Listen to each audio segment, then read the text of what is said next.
Iya, kamu harus menjawab nih Kang. Jangan sampai kemudian ada tudingan-tudingan anti militer nih, kayaknya alergi sekali Kang Uno. Enggak, sebenarnya bukan anti militer ya, tapi kan peraturan perundang-undangan itu mengamanatkan tidak ada institusi militer yang dilibatkan dalam pendidikan anak. Kalaupun tadi Dodik yang disampaikan oleh Kak Seto, itu tidak diperuntukkan untuk anak-anak, Pak. Kalau ada perusahaan ingin membentuk karakter para pegawainya, ada ormas, ya kan? Ingin juga disiplin, bisa kerjasama dengan TNI.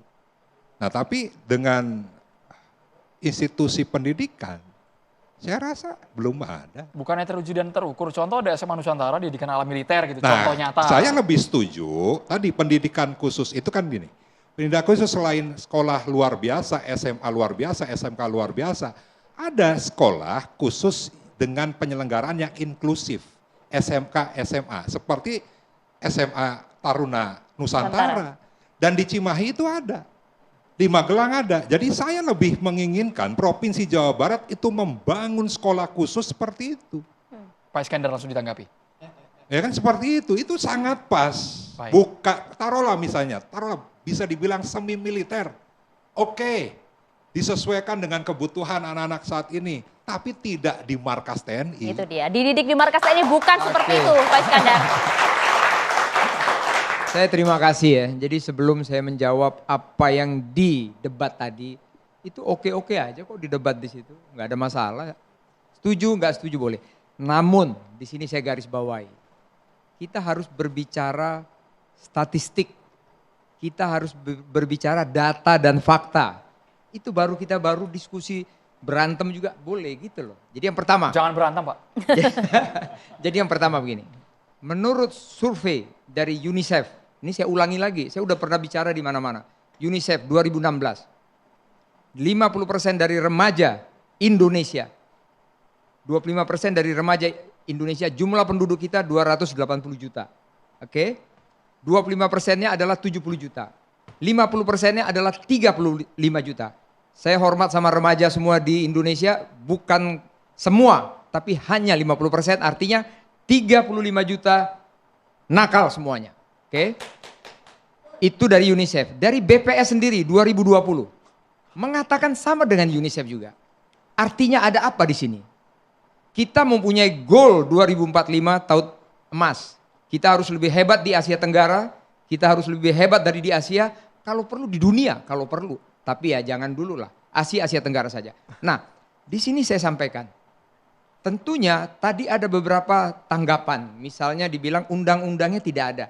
It's okay tidak ada undang-undangnya. Tapi bagi TNI sendiri ada undang-undang 34 pasal 7 ya, mengatakan bila mana itu operasi militer selain perang, bila mana ada permintaan ya dari pemerintah daerah, itu ada 14. Satu aja saya sebut. Ada permintaan dari pemerintah daerah, wajib hukumnya TNI membantu. Artinya di sini apa?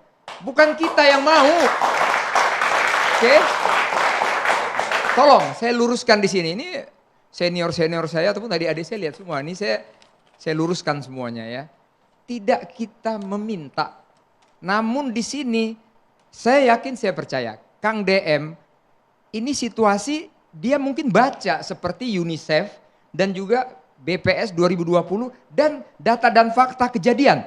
Saya sudah pernah sampaikan lagi, salah satu kota di Jawa Barat, maaf ini warga Depok semuanya. Siapa yang berani jalan jam 11, jam 12 malam di Depok itu? Naik sepeda motor cewek sendiri, silakan jalan. Hilang tuh barang sepeda motor tuh. Ya, ini saya sampaikan. Dan itu fakta dan fakta, lihat kejadian. Ada polisi aja mobilnya dibakar di sana. Lihat kan kejadian, nggak perlu saya sebut ya dengan siapa membakar. Mungkin bisa kita lihat di media. Dibakar tuh polisi.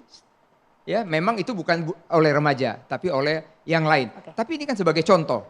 Nah, di sini tentunya saya yakin, saya percaya. Semua kita ini harus bangga ya, bahwa negara kita ini 2045 harus menjadi negara di tahun emas. Dan lagi saya tambahkan di sini.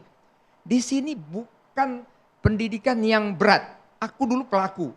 Ya, Pelaku apa ini Bang? Pelaku untuk mendidik begini. Zaman aku kapten ya, zaman aku letnan aku mendidik kayak gini tuh.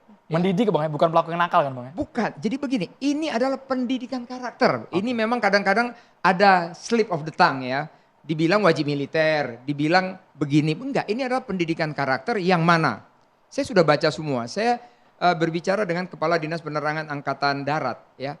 Bahwa ini adalah pendidikan karakter di mana ada beberapa persyaratannya. Tadi satu udah dibahas misalnya anak-anak yang nakal. Di mana orang tuanya memberikan anak itu kepada barak militer melalui Kang DM. Jadi bukan TNI Tanpa loh ya. paksaan ya, sukarela. Tanpa paksaan. Ada surat persetujuan dari orang tua. Ingat itu di sini. Jadi tolong hal-hal yang ini kita baca dari A sampai Z atau tuntas. Jangan sampai nanti ada yang bolong-bolong. Selanjutnya saya sampaikan di sini. Ini adalah extraordinary action yang perlu kita ambil. Kalaupun ada kekurangan, sedikit-sedikit ya oke lah kita perbaiki. Dan untuk kurikulumnya di situ hanya diajarkan disiplin ya. Di situ di bela negara, kasih sayang sama orang tua dan ada pertanian sedikit. Di luar itu guru-guru sekolah dia itu didatangkan kok ke sana untuk memberi pelajaran-pelajaran supaya dia tidak ketinggalan. Pak Iskandar, tapi kami cukup kaget dengan data yang Anda utarakan versi BPS dan juga UNICEF Ya. tadi 35 juta lebih anak nakal. Ini Komisi 10 harus bersuara Pak. Ini Ya. data yang Gampang. mencengangkan. Silakan Pak kita Iskandar. buka di Google semuanya, adik-adik semua di sini atau siapapun buka di Google. Boleh langsung ditanggapi, Dr. Oke, Cabang. silakan. Oke. Terima kasih Pak Iskandar ya. Pertama data yang disampaikan tadi itu data soal masalah. Bukan data yang menjustifikasi bahwa ide pendidikan ala militer itu menjadi menarik. Saat kebijakan ini lahir, saya berpikir, is it efektif? Apakah ini efektif? Lalu saya cari banyak penelitian untuk merujuk. Apakah ini efektif? Saya menemukan banyak penelitian, saya ambil contoh 3 case ya. Penelitian pertama, the total effect of bootcamp that host juvenile. Itu dilakukan di University of South Carolina. Di penelitian itu ternyata pendidikan militer ya atau bootcamp pendidikan militer untuk remaja tidak berpengaruh terhadap pengulangan kenakalan remaja. Oke. Artinya setelah keluar bisa terjadi lagi? Tidak ada pengaruh signifikan terhadap pengurangan tindak kenakalan. Lalu di penelitian tersebut tahun 80-90 di Amerika banyak negara bagian menerapkan pendidikan ala militer ini. Tahun 80-90 tapi penelitiannya ternyata setelah diikuti ternyata tadi sama, tidak ada perubahan signifikan dan akhirnya tahun 2000 kebijakan ini dihentikan di Amerika dan dialihkan ke pendidikan dengan pendekatan konseling dan rekonsiliasi. Itu yang pertama. Penelitian kedua, ini di laporan Youth Endowment Fund ya. Di Inggris mereka mengatakan malah yang lebih menarik ini. Ternyata pendidikan bootcamp meningkatkan kenakalan 6% dibandingkan kontrol. Oke. Kok bisa? Nah ini dijawab oleh penelitian yang ketiga. Penelitian ketiga, kajian dan penelitian atau studi yang ketiga, ini judulnya Advocating the End of Juvenile Bootcamp. Itu menjelaskan, ternyata anak-anak yang tadi yang mendapatkan pendidikan militer, mereka lebih fit, lebih disiplin, dan lebih cermat untuk melakukan kenakalan. Wow. Dari 3 penelitian itu, saya pikir jika kita semua dengan bijaksana menggunakan evidence-based policy, maka dengan penuh kerendahan hati ya, kita bisa mengambil sebuah konklusi bahwa kebijakan ini tidak sesuai dengan studi dan kajian yang ada. Lalu pertanyaan saya sebaliknya ke Pak Iskandar dan rekan-rekan yang pro terhadap kebijakan ini. Apakah ada penelitian, kajian, laporan, studi yang menyimpulkan bahwa pendidikan militer ini efektif? Silakan Pak. Silakan Oke. Pak Iskandar. Saya mau sampaikan di sini. Mungkin dokter belum pernah jadi tentara. Tapi saya sudah pernah jadi SMA, jadi SMP yang bandelnya kayak apapun. Oke, saya kesaksian di sini. Saya anak SMA Jakarta. SMA berapa? Saya sebutkan, SMA berapa? saya SMA PSKD 1 di Ponorogo. Tawuran terus itu. Ya, tiap hari berantem sama anak budut, ya kan? Tiap hari berantem sama anak SMA penerbangan. Pelaku Oke? tawuran ceritanya Bang ya. Ya itu zaman itu ya. Aku SMA aku tahun 76 ya. Ya belum lahir mungkin semuanya. Itu bandel kita lebih ampun-ampun lagi. Oke? Orang tua saya berpikir, ini anakku ini kalau nggak aku masukkan tentara, ini nggak jadi apa-apa ini. Bisanya jadi nggak jelas. Aku kesaksian di sini. Ya aku dulu modelnya berantem aja mau lihat orang Ketawa-ketawa dam. Begitu aku dimasukin Akabri, aku dididik 4 tahun. Jadilah sekarang Iskandar Sitompul bisa duduk di sini. Saya sudah pensiun 10 tahun. Kenapa? Aku pernah jadi adik-adik semuanya. Oke. Tapi adik-adik belum pernah menjadi aku 4 tahun dan menjadi aku dididik menjadi sayang kepada orang tua, sayang kepada negara. Bagaimana negara saya ini harus maju. Pengalaman pribadi ya, Dokter Gamal. Baik, iya. Pribadi. Dan ini bisa dibuat gini.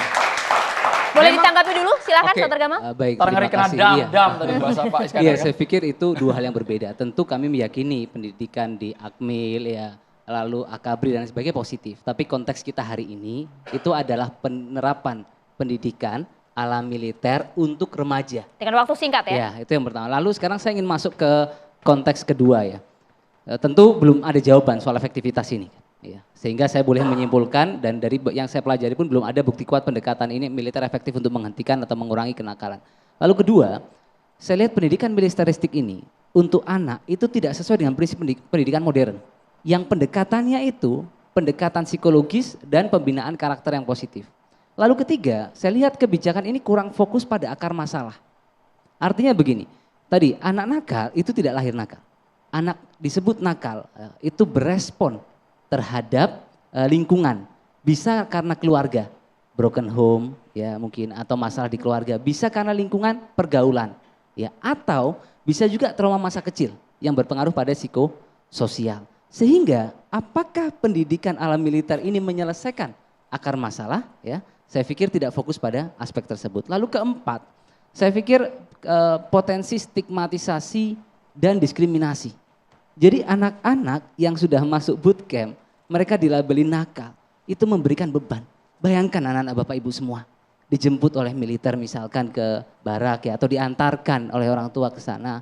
Lalu teman-temannya di kampung, di sekolah, menganggap oh dia habis lulus dari barak militer, oh berarti dia anak nakal. Itu problem yang keempat. Lalu kelima, saya lihat tanpa evidence base tadi, maka kebijakan ini itu lahir dengan proses simplifikasi atau penyederhanaan masalah dan kurangnya pemahaman mendalam atas kompleksitas pengasuhan anak.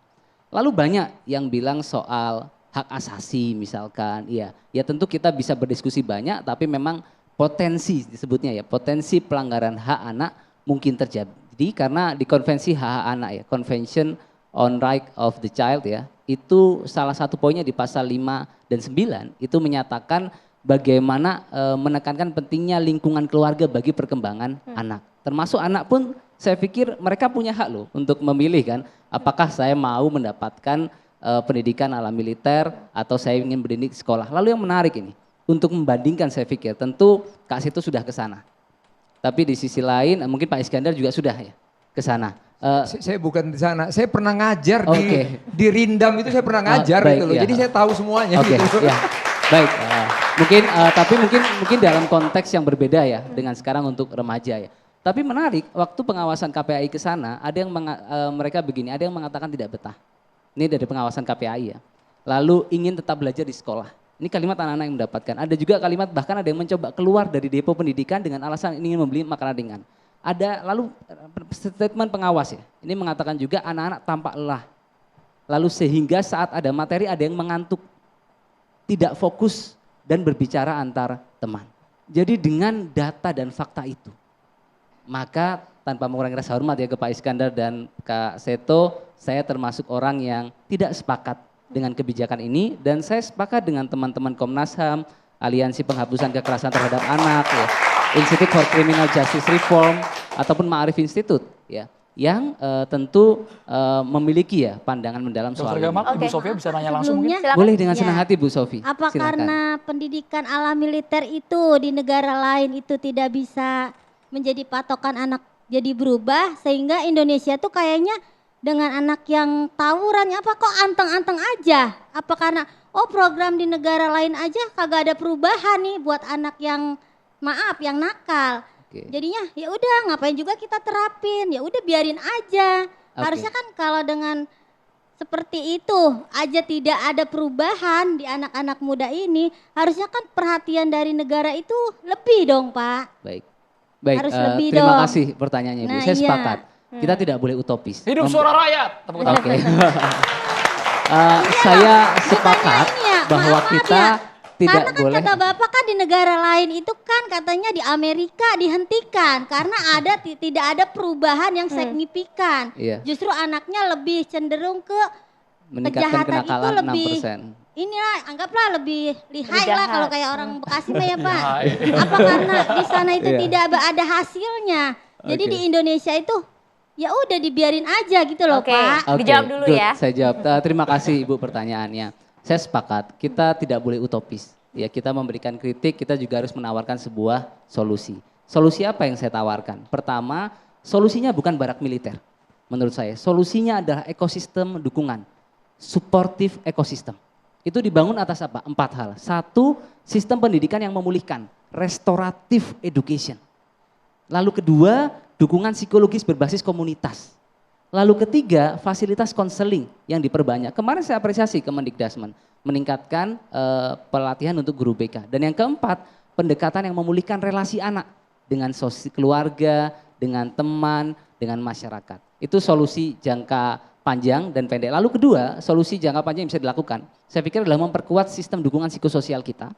Lalu pendidikan karakter berbasis empati. Jadi anak yang tadi melakukan kenakalan, misalkan disebut seperti itu, menurut saya dia tidak akan berhenti ketika dengan latihan fisik ataupun tadi ya pelatihan yang mungkin sekedar materi, tapi kita harus melakukan pendekatan berbasis empati, termasuk saran saya ini untuk pemerintahan Pemprov Jabar dan rekan-rekan DPRD, satu ke depan harus menerapkan kebijakan berbasis data. Ini penting saya pikir, tidak lagi menggunakan asumsi, opini, ya pandangan pribadi. Kita ini mengelola negara, dampaknya ke puluhan juta orang. Tapi Apakah pernyataan Dr. pantas Gamal ini jika kita bertolak menggunakan belakang ya? pendapat pribadi untuk membangun sebuah regulasi? Lalu kedua, menurut saya bedakan pendidikan militer sama pendidikan karakter. Itu dua hal yang berbeda. Kalau ingin memperbaiki, banyak hal yang bisa dilakukan dengan pendidikan karakter. Ketiga, ini yang penting, indikator anak nakal itu seperti apa? Saya pikir ini harus dimatangkan. Jangan sampai indikator anak nakal ya ditentukan tanpa kajian yang mendalam.